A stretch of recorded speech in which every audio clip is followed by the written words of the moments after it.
Vuelven, amigos míos, los vendedores de patrañas, la gente que es capaz de engañarlo a usted por todos los lados, única y exclusivamente con el deseo de sacarle el dinero. ¿Qué va a hacer? Y entonces aquí, bueno, pero cuidado, usted también puede ganar mucho dinero con esto. Mire, ¿alguna vez te has planteado convertir el misterio en tu trabajo o en una importante fuente de ingresos extra? Nosotros ya lo hemos hecho, y si reúnes ciertos requisitos, quizás tú también puedas entrar a formar parte de nuestro equipo en Rutas Misteriosas, marca registrada, la primera red de rutas de misterio de España. Te ofrecemos el apoyo administrativo, estratégico y publicitario que necesitas para triunfar en tu ciudad. Representarás a una marca consolidada, con clientela asegurada y gozarás de gran prestigio y visibilidad. Rutas Misteriosas. Déjate guiar por los mejores expertos. Este es un sitio que acabo de descubrir yo, que son unos racastracas, desvergonzados. No solo son estos 9, hay otra ristra abajo, de gente que probablemente respondió al anuncio de ¿no quieres tú engañar a la gente de tu ciudad y ganar dinero por ellos? Que se presentan como expertos y que te hacen guías, te hacen rutas por tu ciudad, contándote que si aquí había un fantasma, y aquí había una bruja, y aquí se aparece un niño muerto, y aquí había un cementerio, y aquí hay cosas misteriosas. Muy misteriosas. Expertos. A ver, ¿de qué son expertos estos señores? Bueno, Bauzá es profesor y periodista. José Manuel García Bautista, Bauti, ese trabajaba con Iker Jiménez, es periodista del misterio. José Manuel Frías, hombre, es periodista del misterio. Álvaro Martino, Álvaro es escritor del misterio. Jorge Sánchez no es nada de eso, es comunicador y escritor del misterio. Está también Israel J. Espino, que es periodista de misterio, también es antropóloga, es la única que tiene una carrera medio relacionada con el conocimiento real, con la posibilidad real de destruir misterios, de disolver, no, de desvelar misterios. Juan Carromero es comunicador de misterios y escritor de misterios. Marta Envide es divulgadora de misterios y conferenciante de misterios. Y José Manuel Morales es escritor y articulista de misterio. Toda esta tropa de personajes están recorriendo toda España, enchufándole a la gente una ruta misteriosa sobre las leyendas que pueden ser, las leyendas reales todavía, las leyendas que verdaderamente pertenecen al folclore y a la mitología de un pueblo, son interesantísimas de conocer, y hay mucha gente que lo hace esto de manera digna y respetabilísima, como los que te hacen el recorrido de Jack el Destripador, incluso en Londres. Pero no tienes ninguna certeza de que realmente estén ateniéndose a la mitología y al folclore validados histórica y antropológicamente, porque estos señores se inventan todo. Aquí hay alguno que alguna vez a mí me pasó información, ya se le olvidará, y le cascan la friolera de 16 euros a cada víctima que se va a hacer una de sus rutas por alguna de las ciudades, porque ahora están promoviéndoles aquí en Gijón, por eso me enteré. Porque ahora alguno de ellos está haciendo rutas del misterio en Gijón. No conozco ninguna leyenda yo de Gijón, la verdad, pero bueno. 16 euros te cascan por esto. Bueno, para ponernos en perspectiva, la entrada al Museo del Prado, que tiene una de las mejores pinacotecas del mundo mundial y del universo universal, cuesta 15 euros. La entrada al Louvre, que además de tener una de las pinacotecas más impresionantes a nivel mundial, tiene toda la escultura que te puede interesar ver en el mundo y buena parte de la historia universal, parte de ella, por supuesto, producto de la depredación colonial, ni modo. Napoleón se llevó muchas cosas cuando conquistó Egipto. La entrada al Louvre te cuesta 17 euros. Imagínate la desvergüenza que se necesita para cobrarle a la gente 16 euros por estas pachangas, paseándote por las calles y contándote, allá había un muerto. Bueno, hemos vuelto a los de las patrañas de siempre. Yo pensé que eso estaba superado, que la gente ya no hacía esto, pero por lo que me estoy enterando hay gente que les casca 16 euros a estos rascahueles para que les cuenten cuentos que se van inventando, como los misterios de Iker Jiménez. Ya ves, cuando se meten algunos misterios medianamente modernos, siempre acaba resultando que estaba equivocado. Entonces se queda con los de siempre, va contando siempre que si el niño de acá y que si el hombre pez del Liérgamo, las cosas de siempre, que siempre lleva 30 años viviendo de eso, creo, o algo así. Y precisamente por el tema de los ovnis que volvió a surgir, pues han reaparecido personajes como Javier Sierra. Javier Sierra, reconocido embustero, también es novelista, es cierto, y ya ganó el premio Planeta, tampoco es mucho decir, la verdad, pero que se ha presentado en una cosa que se llama Espacio en Blanco. Espacio en Blanco lo maneja hace muchísimos años, no sé por qué, porque es un programa de misterio en la televisión española, es decir, que se paga con mis impuestos y con los impuestos de mucha la gente que me ve que vive en España y que tributa en España, a diferencia de los youtubers fachas e incels que se van a vivir a Andorra para no pagar impuestos en España, luego vienen a España a usar la sanidad pública, eso sí. Y entonces a Miguel Blanco ya hace décadas le pagan por tener este programa donde cuenta mafufadas al por mayor. Miguel Blanco es una persona que lo engañaron en Haití haciéndole creer que en unas sesiones de vudú había aparecido el demonio y él cree que habló con el demonio y lo cuenta muy emocionado. Es algo que le hacen a todos los turistas, los expertos en el vudú en Haití. Bueno, lo hacían cuando había turismo en Haití, ahora la situación en Haití desafortunadamente es aterradora. Pero cree que habló con el demonio, o sea, es una persona de un nivel escasito, ¿no?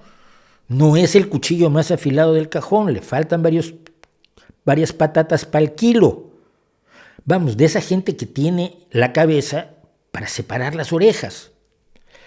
Y tiene allí a Javier Sierra. Javier Sierra, si ustedes no lo recuerdan, aparte de asegurar que hay personas que están en dos lugares al mismo tiempo, se llama bilocación porque suena mejor que la chorrada, es el que estuvo en España vendiendo esto como una cosa absolutamente real.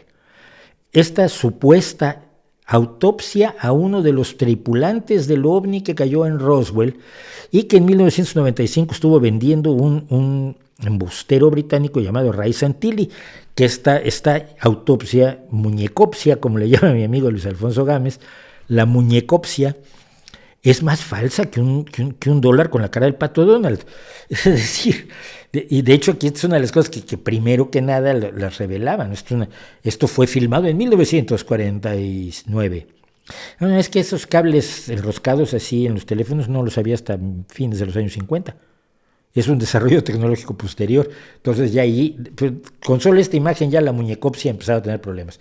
Es un muñeco de plástico y luego Ray Santilli confesó y todo lo demás. Pero no, Javier Sierra sigue comentando que él vio eso y que además estuvo diciendo en esta entrevista con el hombre que habló con un demonio, es que es de locos, es totalmente de locos. Estuvo diciendo que ha visitado Roswell y para él está claro, sí, que cayó un ovni en esa zona, se recuperaron los cuerpos y han permanecido en secreto hasta ahora. ¿Y entonces cómo lo sabes? Pues no lo sabe. Pues no lo sabe. Miren, yo ya había este debate un poco en Twitter con alguna persona. ¿Saben qué es esto? Porque de que se ve impresionante, se ve impresionante. Existe en realidad, no es una manipulación por Photoshop, no es algo hecho con inteligencia artificial, es algo real, es un tipo de relámpago que se llama sprite o espectro. En español le pusieron espectro, no me gusta mucho, pero bueno.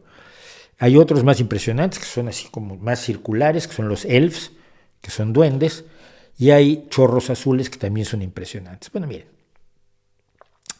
En la década de 1920, un físico escocés, C.T.R. Wilson, predijo que debían ocurrir fenómenos eléctricos muy por encima de las tormentas. Es decir, que así como hay actividad eléctrica debajo de las nubes de tormenta, lo que nosotros vemos como relámpagos, seguramente había actividad arriba de las nubes.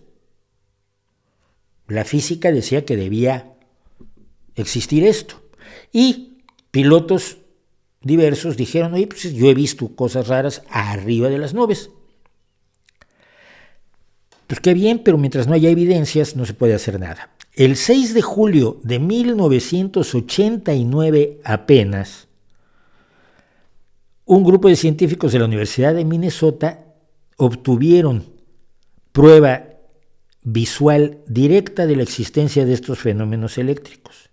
Ahora hay una evidencia real. Bueno, pues ahora la estudiamos. De 1989 a 1994, durante 5 años, se empezaron a estudiar estos fenómenos, estas manifestaciones, y a registrarse y a estar atentos a ellas porque eran cosas reales, que además eran todas iguales. No es que unos fueran triangulares y los otros venían con 3 puntitos y los otros eran circulares y los otros eran una bola plateada sin ventanas, ¿no? Ya ves que los ovnis tienen todas las explicaciones, todos los aspectos del mundo. Bueno, estos registros fueron llamados sprites por los investigadores de la Universidad de Alaska y finalmente en 1994 se pudo tener la absoluta certeza de que esto estaba demostrado, se pudo empezar a explicar y se empezaron a investigar con toda seriedad porque ahora se podían ver. Pasa muchas veces en ciencia que estás buscando algo que es difícil de hallar y el día que lo hallas resulta más fácil seguirlo hallando. Acaba de pasar, por ejemplo, con las ondas gravitacionales. Esto es resultado de una investigación real. Esto no lo supieron, no lo averiguaron los investigadores de ovnis. Ven esto y dicen, hay unos extraterrestres que vienen de las Pléyades y que traen un mensaje de paz y tranquilidad para el mundo y no hay que destruir el medio ambiente. Muy malo lo del medio ambiente. Y traen unos señores que les vamos a hacer la autopsia porque chocaron en un cerro aquí cerca cerca del ejército estadounidense siempre. Y uy, qué miedo, misterio, vamos a poner una empresa y vendemos el misterio. Nunca un ufólogo, misteriólogo, investigador del misterio, experto, nunca ha logrado resolver un solo caso ovni, un solo caso de misterio para desvelar el misterio. Como dice JJ Benítez, o creo que lo dijo Iker Jiménez, el misterio está allí para que siga siendo misterio, porque si no dejas de hacer caja con él. Esto lo hace la ciencia. Esa es la investigación que realmente hace la ciencia y no las chorradas de los vendedores de patrañas que ahora, pues ni modo, han regresado. Y si ellos han regresado, yo tendré que volver a darles de patadas porque se lo merecen y porque no se merece la gente a la que engañan que la estén engañando. Ya no digas que el British Museum es gratuito. Es gratuito. No me acuerdo el British Museum si es gratuito o no. Yo me acuerdo que tuve una puntada que en cualquier otro lugar del mundo me pegan, pero con los británicos se puede hacer. Estaba el ejército, supongo que sigue estando el ejército a la entrada del Museo Británico, ¿no? Y creo la segunda vez que estuve en el Museo Británico, he ido 2 veces a Londres en mi vida. Traes la mochila y traes cosas, el soldado te las abre y me pregunta, ¿tiene usted algo sharp, algo afilado, algo punzocortante? Y yo, que soy imbécil profundo, me pongo a hacer chistes cuando debo, le digo, solamente mi cerebro. Me miró el soldado y me dijo, bien bajado ese balón. Y dije, pero si yo soy idiota, era como para que me diera 2 bofetones y me echara a patadas de allí. ¿Cómo tú puedes hacer chistes con un soldado a la entrada del Museo Británico? Pero bueno, los británicos tragan con este tipo de cosas. Me acuerdo mucho de eso. Pero no sé si es gratuito el British Museum.